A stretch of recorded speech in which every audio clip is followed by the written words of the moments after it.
회생 파산하는데 돈이 많이 들어요? 그것도 제가 정확한 시장 가격을 알려드리겠습니다. 오, 가능하신가요? 괜찮으신가요? 네, 알려드릴게요. 보통 개인회생 기준으로 했을 때는 평균가는 200이. 가끔 광고 보면 60에 준다는 게 있어요. 있어요. 검색. 그건 뭐예요? 진짜 60이에요? 이 중년 이상주는 사실 제가 궁금한 것들을 많이 물어보는데 저는 사실 요거에는 궁금하지만 관심이 없어요. 근데 자꾸 회생파산 궁금해. 왜 궁금한 이게 왜 궁금한 거예요? 제 곧 미래가 될 수도 있어요. 아 그래서 이게 궁금해요?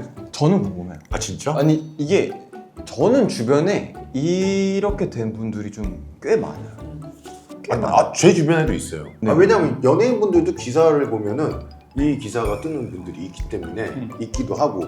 근데 제가 이거를 생각을 해본 적이 없어서 좀 이게 궁금하진 않았는데 궁금하다고 하니까 네. 다시 한번 이렇게 좀 어렵게 모셨습니다. 박기태 변호사님인데 회생 파산 처음 입에 담는 단어라서 발음도 안 됩니다. 회생 파산이라는 데에서 알려주신다고 합니다. 예. 그리고 최근에는 또 이제 저는 이제 레버리지를 하는 사람으로서 그거를 빚내서 하신 분들도 많다고 들었어요. 내가 돈이 없어 영원이에요. 근데 난 레버리지를 하고 싶어. 그래서 한 1,000만 원만 하고 싶어. 근데 나는 은행에 영원이 있어. 그럼 은행 너 이자 줄 테니까 1,000만 원 줘. 그럼 뭐 다 줘요? 이자 많이 붙여서 프리미엄 그 많이 붙여서? 원래는 그래요. 자유시장 경제는. 그럴 수 있는데 문제는 이게 안 되는 이유는 이자 제한법이 있어요. 최고 이자가 대충 20%라고 생각하시면 되거든요. 지금 최고가 네. 그 이상은 없어요. 그러니까 못 갚을 확률이 20%가 넘어가는 사람으로 평가가 빌리죠? 된다면 못 빌리는 거예요. 그럼 못 빌리는 사람들이 늘어나요. 그럼 빌려서 뭐 수익을 못 보신 분들도 그냥 내 돈 없어졌다 이건 아니잖아요. 빌린 걸 안 갚아도 되는 거예요? 파산을 하면 안 갚아도 됩니다. 근데 그 사람이 무조건 안 갚는 게 아니라 법원에서 파산이라는 걸 받아야 돼요. 법원이 봤을 때 나머지 돈은 도저히 못 갚을 것 같으니까 면책을 시켜줄게. 이게 파산이에요. 근데 이게 쉽게 해주겠어요? 생각보다 안 해줘. 특히 젊은 사람들 안 해줘. 우리나라는 뭐가 있냐면 사지 멀쩡한 놈이 열심히 벌어가지고 얼마라도 갚아야지 이걸 네가 지금 안 갚겠다고 주저앉을 거야? 안 해줘. 대부분 그래. 나이가 있으신 분들은 좀 해주고. 그러니까 보통 일을 아예 못하지. 파산은 그래서 전체 파산의 절반 이상이 60대 이상. 아 진짜요? 젊은 사람들은 거의 없구나. 그래서 제 책 제목은 청년 파산이지만 실제로 청년 파산은 뭐 2% 3% 그래요. 아. 그리고 이 2% 3%는 어디 장애가 있다거나 몸이 많이 아프다거나 어디 다쳤거나 그거 외에는 빚이 너무 크거나. 그러니까 청년이 2% 3%인 이유는 하고 싶은데 나라에서 안 해주는 것 때문에 그런 그것도 거잖아요. 있죠. 네. 그러니까 애초에 근데 안 해줄 걸 뻔히 아니까 변호사한테 상담 와도 파산은 그냥 보통 안 알아보고 그런 경우가 아니면 그냥 회생으로 가죠. 회생으로. 그러면 회생은 정확히 어떤 거예요? 회생이란 건 뭐냐면 그냥 간단히 생각해서 파산은 지금 있는 재산을 그냥 나눠주는 거라 했잖아요. 회생은 앞으로 그게 몇 년이든 앞으로 내가 버는 돈을 얼마씩 갚겠다라고 약속을 하고 그걸 다 갚는 거예요. 크게 이제 뭐 기업이 있고 개인회생이 있다고 치는데 이 개인회생이라는 절차는 조금 달라요. 빚이 1,000억이야 예를 들어. 근데 지금 영업하는 꼬라지를 보니까 적자만 나고 앞으로도 계속 적자만 날 것 같아. 도저히 안 될 것 같아. 이런 상황이면 파산을 원래 시키는 게 맞는데 자기가 그런가 어떻게든 열심히 일해서 조금이라도 갚아볼게요. 10년 동안 한 10억은 갚을 수 있을 것 같아. 그러니까 10년 동안 우리가 1년에 1억씩 해서 10억만 갚을 테니까 나머지 빚은 없애주세요. 이럴 수 있겠죠. 회생 그렇게 해가지고 내가 이렇게 일을 해가지고 조금씩 갚을게 그랬는데 못 갚았으면 어떻게 돼요? 그럼 회생 폐지가 되고 그러면 이제 파산 절차에 들어가야 돼. 근데 이 회생도 기업회생 같은 경우는 기본적으로 채권자 동의가 있어야 돼. 그러니까 간단히 생각해서 파산은 지금 있는 재산으로 갚는다. 회생은 앞으로 버는 돈으로 갚는다. 이렇게 생각하시면 돼요. 근데 실제로 지금 이 컨텐츠 보러 들어오신 분 중에 실제로 저한테 연락을 주실 수 있는 분들이자 이걸 궁금해하시는 대부분의 분들은 개인 회생을 하시는 분들일 거예요. 이건 전혀 다른 제도예요. 이거는 채권자 동의가 없어도 돼요. 개인 회생은 이겁니다. 국가에서 정해놓은 최저 생계비라는 게 있어요. 예를 들어 지금 1인 가구 같은 경우 한 153만 원 정도 돼요. 대충 쉽게 150이라고 할게요. 네. 그리고 제가 빚이 한 1억 있어. 내가 버는 돈 중에 국가에서 생각하는 최저 생계비 외에 155. 나머지 돈을 다 동감대 쓴다. 그거를 3년을 한다. 그래서 3년이라는 거면 그 1억이라서 그런 거예요? 상관없이. 기본적으로 개인회생은 24에서 48개월인데 기본적으로 대부분 36개월, 3년. 500을 버는 사람은 350을. 그렇죠. 1000을 버는 사람은 850. 어쨌든 이거는 자세를 보는 거야 얘가. 얼마나 갚을 자세가 됐는가. 아, 정말 진짜. 숨만 쉬고 나머지 그냥 다 갚는 애라면 그래서 그걸 3년 동안 보는 거구나. 3년 동안 네가 밀린 적이 없이 갚았어. 그럼 100만 원씩 36개월에 3,600이지. 어. 그럼 1억 중에 3,600을 갚으면 나머지 6,400 내지는 그 사이의 이자는 다 탕감. 이거는 채권자가 동의하든 말든 국가가 보기에 야 이 정도 야 150만 원 빼고 나머지들 다 갚을 거로 3년 정도 살 정도로 성실한 애라면 좀 면책해주는 게 맞지 않니? 라고 국가가 그냥 명령을 하는 거죠. 이게 개인회생이에요. 안 하면 어떻게 돼요? 제가 예를 들어 신청한 타이밍이 250을 벌어요. 그럼 법원이 그냥 뭐라고 하는 거냐면 월 너는 100만 원을 갚아 라고 명령을 하는 거예요. 근데 100만 원을 못 갚을 수 있겠죠. 제 회사에 잘렸다든가. 못 갚으면 회생이 중단되고 빚이 다시 살아나고. 살아나요? 근데 의외로 그런 사람 많을 것 같은데? 내가 봤을 때는 그렇게 성실하게 그렇게 다 안 하고 심각 쉽지 않아. 내가 지금 내가 지금 뭐 앞에 당장 이건데 어떻게 내가 살 길을 써야 돼서 안 갚고 자기 쓰시는 분도 많을 것 같은데? 꽤 있습니다. 근데 그게 그렇게 높진 않아요. 왜냐하면 그 정도 각오가 돼야 들어가는 거예요. 지금 최근에 이게 책을 내신 걸로 알고 네. 있어요. 그러면 이 책은 어떤 사람들이 읽는 책인 거예요? 이 책은 사실은 지금 청년 파산이라는 책인데 네. 이런 이제 회생 파산 얘기들도 쓰긴 썼지만 더 중요한 얘기는 뭐냐면 청년들이 왜 파산을 하고 회생을 하냐 이거예요. 제일 흔한 거는 뭐냐면 진짜 생활비. 제가 구체적인 예를 드릴게요. 자, 지금 혹시 자취하시는 분 있습니까? 자취. 한 달에 솔직히 얼마 쓰세요? 월세까지? 다 합쳤어요. 적금 이런 거 빼고, 빼고. 저축성 실질적으로 쓰는 돈은 200 전. 월세가 있어요? 네, 월세가 따로. 월세 나와요. 얼마나? 68? 그러면은 개인이 돈 쓰는 게 100 몇십만 원밖에 안 써? 그거밖에 못 쓰죠. 없으니까. 이 좋은 생각입니다. 근데 보통은 사람들이 그냥 카드로 긁거든요. 중소기업에 다니는 어떤 사람이 있다고 해볼게요. 20대 어떤 사람이 중소기업에 다녀. 그럼 이 사람이 실제로 얼마를 쓰나? 그러니까 지방 사람인데 서울에서 자취한다고 해요. 그럼 보통 월세 한 70 나오죠. 한 끼에 한 10,000원은 잡아야 되고 아침 안 먹는다고 쳐도 하루에 2만 원은 되잖아요. 밥값 한 60은 들겠죠. 술 안 먹고 뭐 딱히 뭐 친구들 만나고 그런 거 딱히 없었을 때 한 60 들겠죠. 요거 말고 들어가는 비용들이 다 할까? 아니요. 뭐 들어가냐면 보험료도 있을 휴대폰, 집 가는 길에 올리브영 있으면 인터넷, 들어가야 되고 다이소 보이면은 들어가야 되고 화장품, 옷, 신발. 자, 여기 휴대폰 인터넷만 해도 한 10은 들겠지. 밥은 60 잡았는데 화장품, 옷, 신발 이런 거는 한 번에 큰 돈 나가서 아마 이 계산에 안 들어갔을 것 같은데 그래도 안 들어도 평균 잡으면 진짜 아껴 써서 20은 잡아야 돼요. 그럼 여기까지가 160입니다. 여기에 또 뭐가 들어가냐? 경조사도 한 번씩 있잖아. 그리고 병원도 한 번 가야 돼. 건강검진도 이제 한 30대면 그때부터 슬슬 조금씩 해야 되고. 그런 어떤 잡비들이 있어요. 우리가 잘 모르는데 보면 생기는 잡비들. 그래서 이런 잡비하면 또 10만 원은 무조건 들어. 그러니까 170은 드는 거예요. 이게 최소야. 거의 지금 최소로 사시는 거예요. 근데 중소기업이 세후 얼마 받냐야. 중소기업이 세후로 250 받으면 나쁜 직업이 절대 아니에요. 유명 방송사 가서도 방송사 유튜브 이런 데서 똑같은 얘기 하거든요. 그러면 자막은 어떻게 뜰지언정 그 녹화하시는 분들 다 얼굴이 하얗게 돼. 난 안 되는데? 다 이래요, 실제로. 진짜? 와, 이게 세후잖아, 어쩐지. 세전 300이면 세후 얼마인지 혹시 아세요? 270. 그치, 270 정도 되겠지. 세후 270이면 못 모으는 거야, 사실상. 여기서 많이 모아야 50. 거기다 또 많은 집들은 부모님이 또 뭐 달라고 합니다. 대충 세후 250 받는다고 칠게요. 250 받는 사람이 이렇게 생활하면 문제가 없어. 근데 여기서 트리거가 하나 딱 발생하는 거야.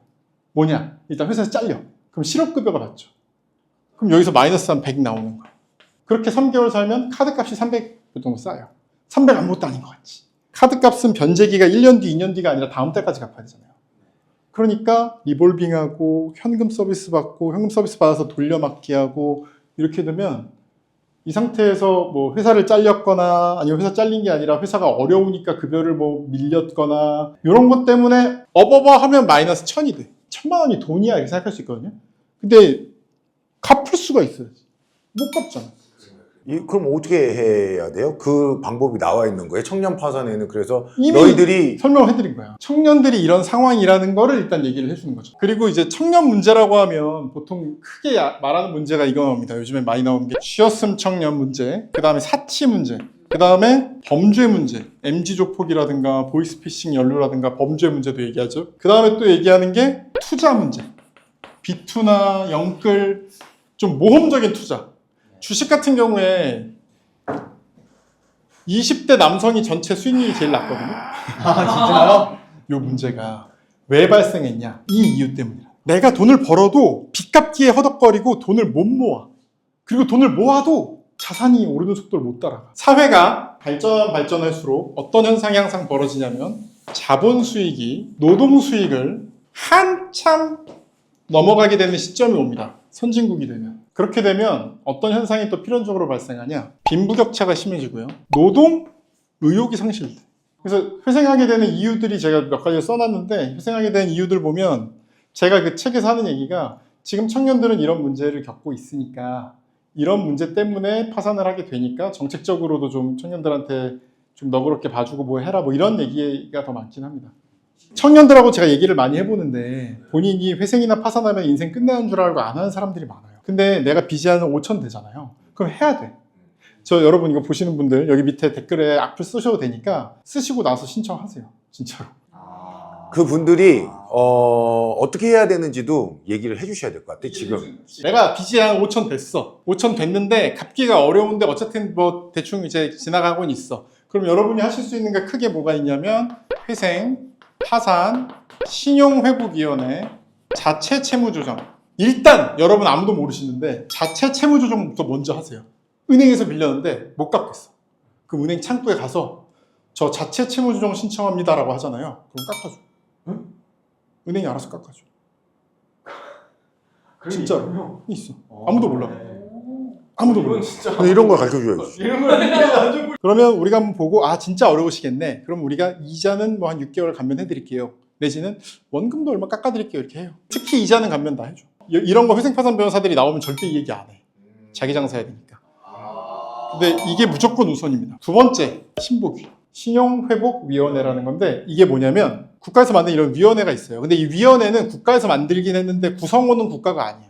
은행들로 만든 위원회예요. 그래서 여기다가 신청을 해요. 제가 어려우니까 좀 적게 갚으면 안 되겠냐라고 하면 이 위원회, 은행들로 구성된 위원회에서 심사를 해서 깎아줍니다. 그리고 신용회복위원회는 장점이 뭐냐면 장기 상환도 돼요. 신용회복위원회 최고 장점은 뭐냐? 돈이 안 들어. 변호사 비용 이런 거 필요 없어. 그냥 가서 상담하면 돼.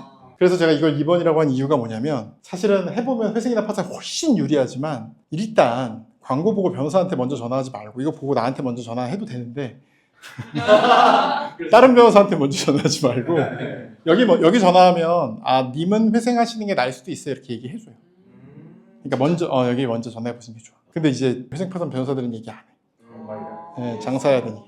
심지어 지금 법안이 하나 올라오거든요. 무조건 신용회복위원회 상담 한번 하고 가야 된다 뭐 이런 법안이 올라오니까 지금 막 쇼츠 검색해 보시면 막 회생파산 변호사들이 막 난리가 났어. 막 역대 최악의 악법 막 이렇게 막 써 있어.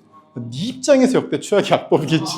이 세상에 악법이 얼마나 많은데. 어쨌든 그래서 요거 두 개를 먼저 해보시고 그 다음은 회생이에요. 파산은 최악의 절차. 마지막에. 이 질문이 가능한지는 모르겠지만 회생 파산하는데 돈이 많이 들어요? 그것도 제가 정확한 시장 가격을 알려드리겠습니다. 오 가능하신가요? 괜찮으신가요? 네, 알려드릴게요. 보통 개인 회생 기준으로 했을 때는 평균가는 200이에요. 200만 원. 더 들 수도 있고 덜 들 수도 있어요. 막 채권자가 엄청 많고 빚이 막 10억이고 이러면 더 들고 뭐 채권자가 하나고 뭐 이러면 좀 줄 수도 있어요. 자, 200이라는 요 숫자를 잘 알아두셔야 돼. 왜 알아두셔야 되냐? 가끔 광고 보면 60에 준다는 데 있어. 인스타 이렇게. 있어요. 아, 검색을. 그건 뭐예요? 진짜 60이에요? 자, 그거를 알려드리겠습니다. 200 정도를 그냥 현금 현찰박치기 할 수 있는 사람이면 왜 회생을 하겠어요, 사실? 돈이 그러네. 없으니까. 돈이 진짜 끝까지 없는 사람들이 하거든요, 개인 회생. 근데 200이 어디서 나? 무슨 돈으로 이 돈을 마련해? 그러네. 자, 있는 놈이 있겠죠. 근데 있는 놈이 비율로 따지면 얼마나 되겠어요? 대부분 안 돼요. 그러면 이제 방법들이 막 이제 불법과 탈법의 영역들이 막 이제 나오기 시작합니다. 가장 양심적인 변호사 사무실은 저희 사무실 같은 사무실에서 뭐라고 하냐? 분납을 하세요라고 해요. 200이 없으실 테니까 월 40씩 5개월 주세요. 근데 변호사 사무실 입장에서 이거 별로죠. 못 받을 수도 있잖아. 회생 그러니까 되고 나서 나한테 돈 안 줄 수도 있잖아요. 그럼 그때 와서 내가 무슨 소송 걸 수도 없어. 이미 회생자기 때문에. 그래서 변호사 사무실에 머리를 씁니다. 첫 번째, 카드가 살아있는 사람들이 있어요. 3,600을 갚으면 나머지 6,400은 상감된다 그랬지. 그럼 이때 내 빚이 1억인 거랑 1억 1,000인 거랑 차이가 있어요? 없지. 그러면 지금 카드가 살아있어. 1,000을 긁었어. 그럼 나는 어차피 안 갚아도 되는 돈이지. 그래서 카드가 살아있잖아. 그러면 변호사 사무실에 그냥 긁어놓으면 어차피 회생 들어가면 난 안 갚아도 되는 돈이니까. 대신에 변호사님은 카드사한테 돈을 받았겠네요. 그러니까 손해는 카드사만 보는 거지. 걸리면 회생도 끝나고 형사 고소도 당하겠지만 서로 입맞추면 안 걸린다는 것이. 그런데 진짜 안 걸릴까? 걸리는 경우도 많습니다. 그러니까 그런 사무실은 절대 가면 안 되고 여기까지는 순한 맛. 네? 아까 그랬잖아요. 돈 누가 빌려주냐고. 사채업자가 빌려주는 거야. 아, 사채업자를 소개시켜 주는 이 거예요? 그쵸. 이 사채업자는 진짜. 변호사랑 역시 머리 잘 변호사랑 연결이 돼 있어요. 그래서 변호사가 사채업자를 소개해줘. 그리고 수임료를 예를 들어 300이라고 할게요. 조금 높이도 받겠죠, 당연히. 300을 사채업자한테 빌려서 변호사가 받아. 근데 여기에 무슨 제도에 무슨 특징이 있냐면 개인 회생은 일반 회생이랑 다르게 채권자 목록을 자기가 써야 돼요. 그래서 만약에 내가 깜빡하고 채권자 목록에서 빠진 게 있죠. 그러면은 그건 내가 갚아야 돼. 면책을 못 받아. 이 특성을 악용을 해서 이 변호사가 명단을 쓸 때 이 사채는 빼주는 거예요. 갚아야 되니까. 근데 이게 왜 문제냐? 이것도 걸립니다.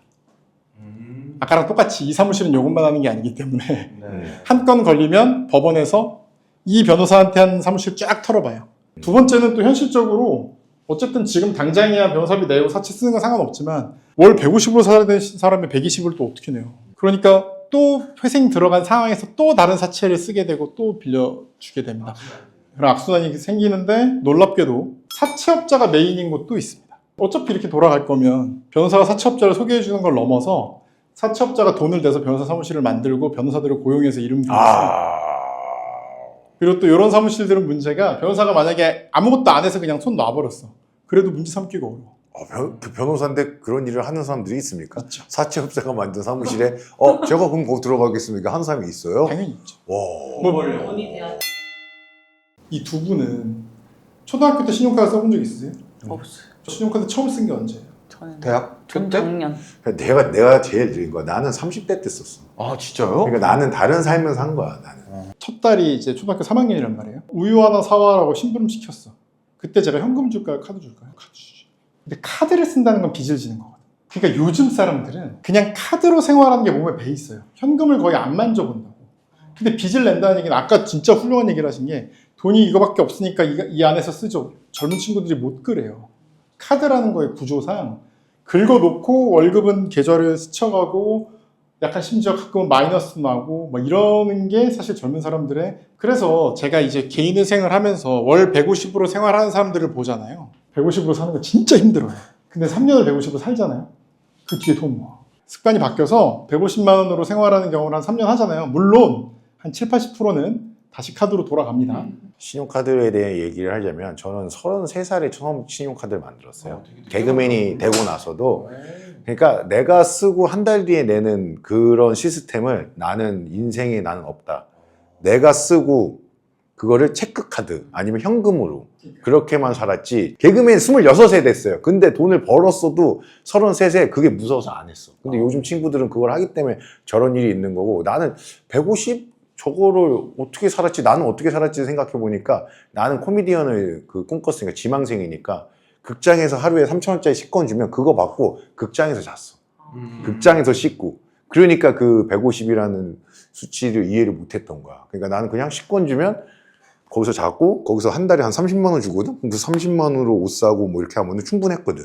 그러니까 이게 약간 다른 삶이긴 한데 혹시라도 그렇게 잘 못 되신 분들은 이 체계에는 안 나와 있지만 변호사님한테 연락을 해야 되는 거네. 네, 저한테 연락 주셔도 되고 다른 변호사 사무실도 있고 근데 더 전에 자체 채무조정 먼저 물어보시고 신용회복위원회에도 물어봐라. 좀 이렇게 힘든 친구들은 변호사님한테 연락을 하면 되고 그러면 지금 보시는 혹시 사채업자들도 변호사님한테 전화해서 나랑 이런 사업을 해보지 않겠냐고 전화해도 되나요? 이미 많이 받았죠. 이미 많이 와요? 당연하지. 엄청 많이 와요. 근데 그게 지금 흔들리고 있는 상황이에요. 전혀, 모르는 거예요? 컨택 중인 거예요? 전혀. 컨택 중이신 거 아니고? 그냥 씹어. 한 2주에 한 번. 그런 분들이 이게 많구나. 그리고 제가 상준님 얘기한 거에 덧붙여서 꼭 얘기하고 싶은 게 있네요. 제가 어쨌든 청년 상담을 진짜 많이 했단 말이에요. 이 말은 맞아요. 사회 구조가 문제인 건 맞아. 아무리 열심히 벌어봐야 이미 부모님한테 물려받은 놈, 운 좋아서 투자한 놈, 못 따라가는 건 맞아. 그렇다 하더라도 우리는 열심히 살아야 된다는 얘기는 솔직히 하고 싶긴 해. 왜냐하면 그게 상주님은 왜 이렇게 살 수 있었냐? 확신과 꿈이 있었기 때문에 살 수 있었어. 맞아요. 내가 하고 싶은 게 확실했기 때문에. 근데 요즘 젊은 친구들 만나서 얘기해 보시면 진짜 20대 이런 애들이 꿈이 없다 애들이 태반이에요. 맞아요. 다 아는 거야. 너무 똑똑하니까 다 아는 거야. 내가 해봐야 벌어서 그달 사는 게 내 인생의 전부야. 그 이상 내가 뭐 될 수 있는 게 없어라고 지레 체념을 하는 거예요. 그러나 제가 그래서 꼭 드리고 싶은 말씀이 근데 인생은 몰라. 원래 우리 인생은 죽음을 향해 가는 거잖아. 내가 성공했다 그 자리 딱 가면 거기 행복이 있을 것 같잖아. 없어. 김민기의 봉우리라는 노래죠. 내가 봉우리라고 막 올라갔더니 고갯 마루야. 산은 또 있어. 아무리 열심히 올라가도 그 위에 높은 건 또 있고 또 있고 또 있고 또 있고 나는 계속 불행해. 그럼 인생의 의미라는 게 없어요. 나는 죽음을 향해 가는 거고 아무리 성공해봐야 나는 계속 슬프고 기분 나빠. 그런데 그럼 인생의 의미는 어디 있느냐? 올라가는 그 발걸음에 있어. 무의미하고 부조리하고 아무리 봐도 각을 재도 안 될 것 같지만 까미가 이제 시프스 신화라는 책을 썼단 말이에요. 시프스 신화가 신하한테 저주를 받아서 돌을 막 굴러올려서 산으로 꼭대기에 굴러올려. 그럼 다시 내려. 이거를 계속 하는 거예요. 이게 인간의 인생이 이거에 불과해. 그냥 아무리 올라가봐야 똑같아. 이게 다야. 이게 다야. 근데 까미는 그런 거지. 올라가는 그 순간에 네가 너의 힘, 너의 근육, 너의 땀방울 이 순간에 넌 살아있는 거야. 그러니까 넌 영원히 살 수 있는 거고 신은 너한테 친 거야. 시지프스는 행복해. 그래서 솔직히 지금 저랑 사장님 둘 40대 중반 돼 보면 그래서 언제가 행복이었어? 꿈을 가지고 맞아요. 아무것도 없었을 때. 극장에서 3,000원짜리 식권으로 맞아요. 두 끼 먹고 잤던 그 순간이 행복이었어. 맞아요. 지금도 저도 힘들거든요. 일도 되게 많이 해야 되고 엄청 힘들어요. 엄청 힘들고 힘든데 전 무슨 생각하냐. 10년 뒤에 돌아보면 내가 오늘이 행복했을 거예요.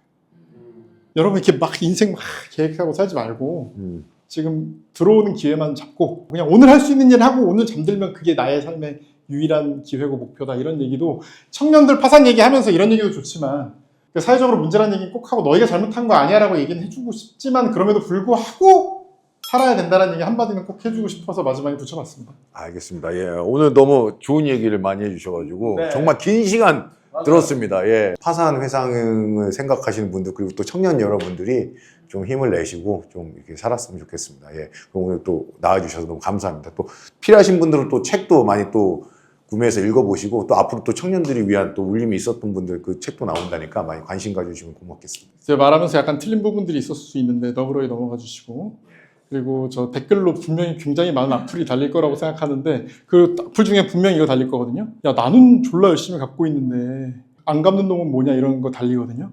제가 그분들한테는 꼭 그 얘기해요. 만약에 너무 열심히 갚고 있으면 당신 그렇게 갚지 마세요.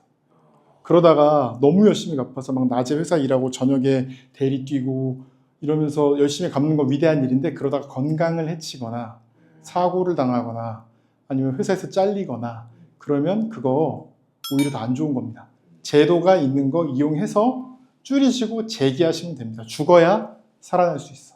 그러니까 꼭 잘 죽고 잘 살아나는 방법을 생각하시고 또 댓글 또 뭐 달릴 거냐. 내 주변에 보니까 다 펑펑 살더라. 뭐 악용한 사례도 있지만 전체 통계로 보면 극히 작습니다. 그러니까 알겠습니다. 악플을 고소하진 않겠지만 좀 적당히. 알겠습니다. 오늘 나와주셔서 감사하고 저는 처음 봤습니다. 아니 씨 변호사가 악플을 무서워해? 고소 안 하면 되지. 자기가 혼자 고소하면 되는 거 아니야? 찾아가지고 일단 나와서 반갑습니다. Give it to me.